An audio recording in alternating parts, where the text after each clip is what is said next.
Hello, welcome then to episode 3 as we continue our journey looking at behaviour in schools and how we can support people. In this week's episode, we're looking at seating plans and particularly how we can use seating plans to help us with behaviour. So I'm going to go through a couple of things and explain a few bits and bobs, but as you can see here up on the picture that we've got there, we're going to be looking specifically at kind of like how we can use behaviour and seating plans to make sure that we can support students in the classroom. So let's just kind of zoom in on this. So we've got our 15 minutes there, usual kind of keeping it nice and swift. We're going to be going through these and looking at seating plans and behaviour. So first of all, they're important because they're a small detail, but they're crucial for setting that kind of tone about how we want the culture in our classrooms to be. They're about being efficient and effective in terms of dealing with students and teaching them. It gives a sense of structure and organisation to the classroom. That's the basics of what they're about. Okay, when students know where they are and they are completely understanding about where they're supposed to be sitting, it gives them that structure and routine that helps to reduce distractions and disruptions, allowing them to focus on the task in hand. If we can strategically place students around the room as well, that's going to be helpful in terms of their needs and how they're going to get on in the lesson, whether it's someone needs to be close to the board so they can see it, or if they're further away from other people they can't they don't interact very well with. So lots of things to consider. We might want to think about where they're seated in terms of near a TA or learning support system, whether in a group that's going to challenge them, whether there's certain social dynamics we've got to kind of take into consideration and how they interact with each other, down to the smaller things like how well they learn, whether they learn better when they're at the front of the class and they can see the board clearly so they can focus on it. They're not got any issues with the eyesight problems, particularly if they've got anyone who's visually impaired, and how you tackle that. And then again, that's a whole other video that we could do around how you'd cater for those and managing their behaviour. And also thinking about how you can reduce distractions. So if you've got sort of a particular classroom, I've got on this picture here, I'm just using the iPad here with these kind of windows.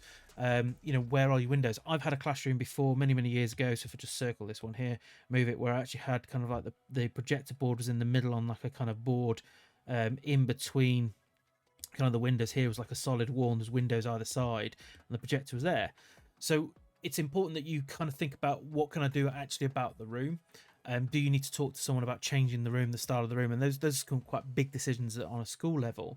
But how you set out your room is really important. Is the board in the right place? Because they're not always in the right place. Like I say, in this room, I ended up moving the board and moving it so it's like kind of down one of these ends here because it was better for it to be there for the students all to be looking down the room in that way. And that way they weren't distracted by the windows.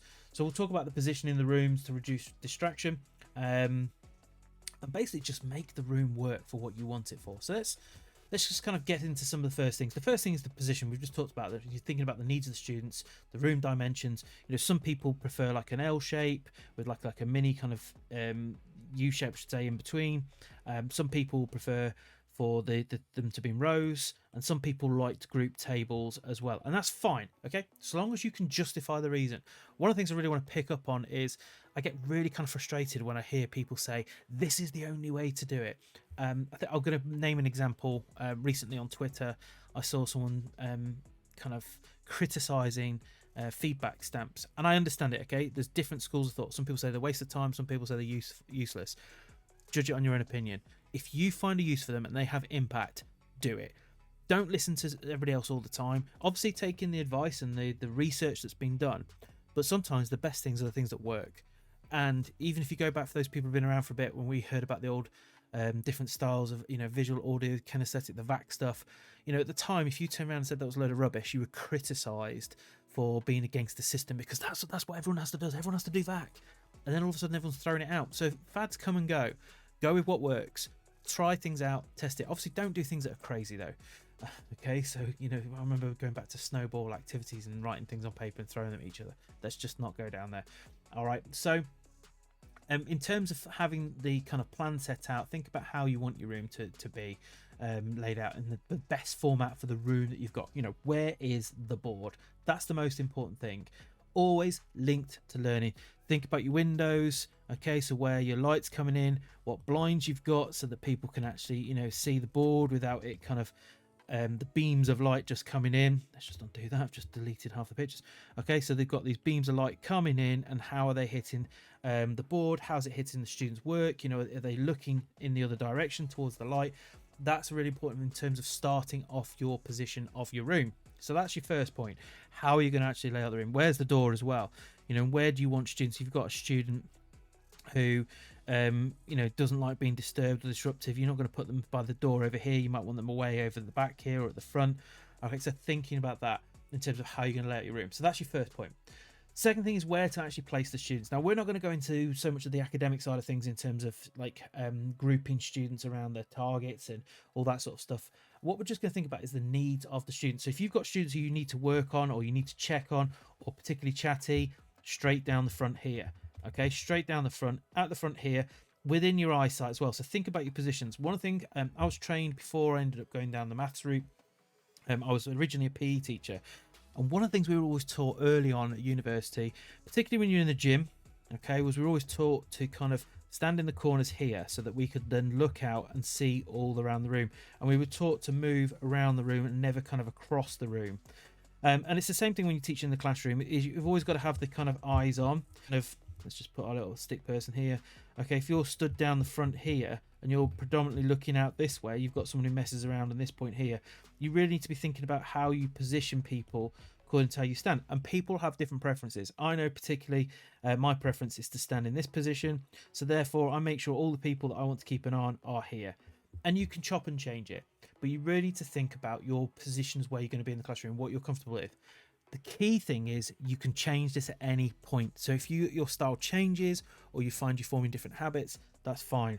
But my advice is you move around the room and you keep kind of these angles so you can see at all times across the room. That's the best thing in terms of your positioning.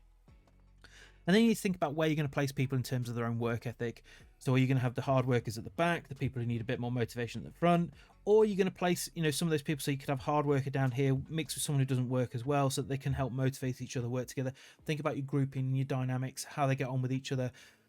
There is studies that show that if you've got someone who is, struggling in a lesson, sat next to someone who is perfectly capable or more able, they will help them in terms of it does bring them on. It's good for the person who's more able because it gives them that practice and repetition, and we know that embeds knowledge.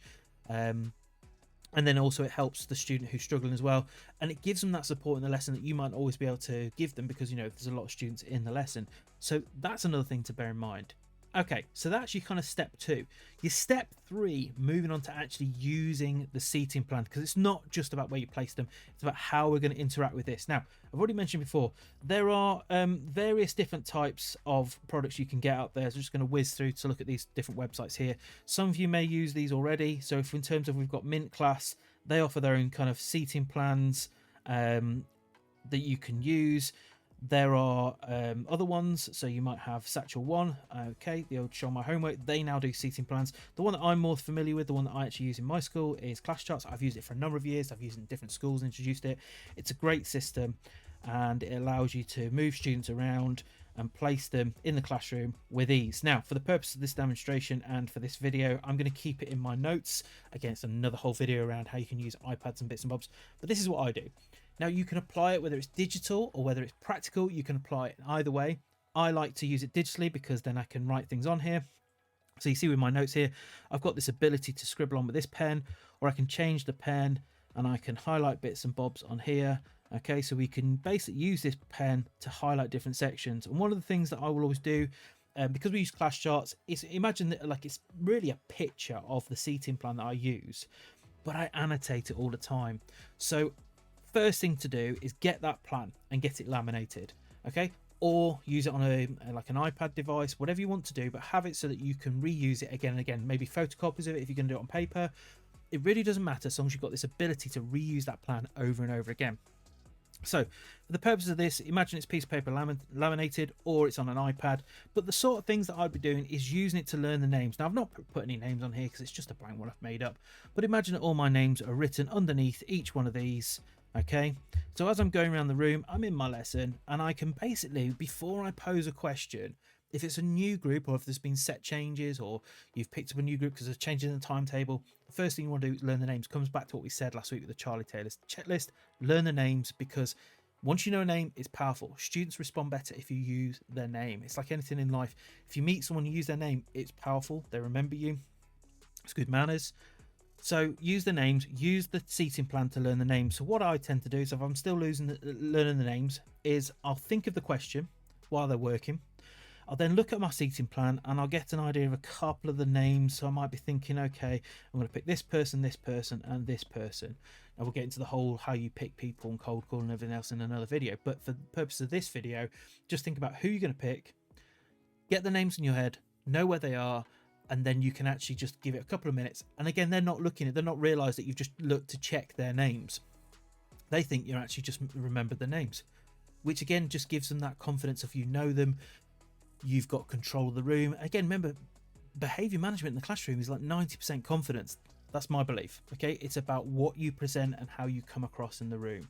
So using the names on the seating plan, that's incredibly powerful, because that way it shows that you know them, you're addressing them by name.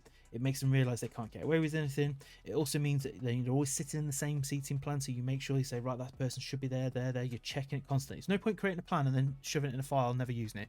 This plan should be out every single lesson, start, middle, end. So use that. The other thing you can do, nice one that I like, is you simply choose a nice color and you can log responses as well. So you could have different pens for this if you're doing it on paper. If you're doing it on the iPad, again, different ways that you can do it.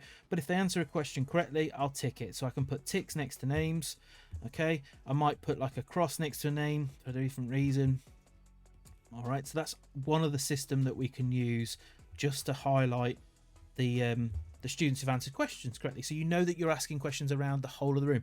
You can even annotate on your plan those ones who you know you don't want to cold call to because they've got anxiety or anything else, so you don't want to put them embarrass them, you don't want to show them up for not knowing something. So you might just say, well, actually I'm just going to put a little note by this person over here, so we put a little note down here so we know not to ask them a question, but we'll actually go and ask them one in person, and then we can still tick that off as well. So that's for your kind of login responses and ticks and stuff like that. You can record homework on it. So again, you can put homework. Okay. There's lots of things you can do with that. If you've got a digital system here, we can just copy that. We can then just press and hold and paste, and we can move that around. So lots of things that you can do. Again, you can use different colors, markers, etc., just to kind of check that they've done the homework. Behavior warnings. Another great one here is so that if you've given someone a warning, again, you just go back to here. We can mark this as red, so we can put just a cross on this one. We can put a cross on this one. I've used tally systems before, all sorts of stuff. But basically, you can just log your warnings on here. If they get 2, you know that you've got to sort out logging the sanction at the end. Or you can do it for praise as well. So if someone's done really well, you go around. I do like attitude to learning check or an AFL check if they're doing a piece of work. And I go around and can just say, yep, you've done some really good work there. You've completed everything I've asked, different standards. And then you've just got a log. Use your seating plan as you go around the room. Use it for questioning, use it for behavior, etc., etc. And then the kind of last one to use it for check-in as a live document is for equipment. So, you know, if I've handed out a calculator, okay, here's my dodgy little calculator here. Okay, I can just pretty much log that they've used a calculator here, or I've handed out a pen or something here. So here's my very dodgy pen. All right, but you can basically log it, or you can write it, you know, so you just put pen in on this one, and it's just a log. So use it as a live document, use it all throughout the lesson. Once the students know that you're using it regularly, they'll get used to that. Oh, I know what's coming. It's about the structure, routine, consistency, all those key things that we talked about previously. Using that seating plan is incredibly useful for that. So that's how we use it. And then we move on to the kind of almost the last section really, is where we look at how we're going to implement it. So implementing it, a couple of things here. First time you implement it, you might get complaints or issues. Be consistent, stick to your guns. Don't ever, there's different books you read out there. Some people will say, oh, you know, it's okay to let them sit where they want and then judge it. Like, I think straight off the bat, it's your room. You insist on where they sit. Now, obviously, you need to review your policy around this, because some people will say, you know, straight away remove them, send them out. They're disturbing the learning of others. Other people say, and I've had this opinion myself sometimes, that if they're sat there not disturbing anybody else, you can fight that battle later, because they might still absorb some knowledge while they're in the room. Different schools of thought. Depends on your journey on behaviour and where you're at. If you're at the beginning and there's behaviour problems in the school, are you going to have that battle of removing every single student if they're sat quietly? If you're in a school that's got outstanding, really good behaviour, then you might have a zero tolerance to it. So you say, no, we're not having it. You're going straight out of the room. Something you can only judge school by school. I can't give you kind of a blanket rule on that. Be confident when you're installing it. So be really clear about, this is what I expect. Call home if there's any issues. Remember, it comes back to that number one priority. Any issues, call home. Be consistent. Communicate any changes. So if you know there's certain students that struggle with change, tell them it's coming. So say at the end of this term, we're going to have a review of the seating plan. I'm going to talk to you all about it. This is how it's going to work. This is what we're going to do, etc., etc. Explain to them clearly the rationale behind it. That's the most important thing, because that way they'll feel confident. They'll know what's happening. They're less likely to be issues. If you say to someone, look, I think you're going to work better down here. It's less distraction. This is where I want you to be because it's all about your learning. It's going to make it a lot easier. So the last section here really is the review. Review it continually, weekly, daily, lesson by lesson. Continually review that system for your seating plan. I think it's important you definitely do a review each term. All right, change is as good as a new thing. Okay, whenever you feel like it needs changing, you change that seating plan. If you feel something's not quite right with behavior, my advice to you is change the seating plan, because normally, more often than not, that change will just shift the dynamic in the room. It'll get them back on track, and that's the best use. So I'm hoping that's been of use to you. Okay, lots of information there. We've talked a lot about how the plan works. Please go and have a look at it, implement it, think about the things that I've said, and hopefully that's useful. And I will see you all in the next one. Cheers.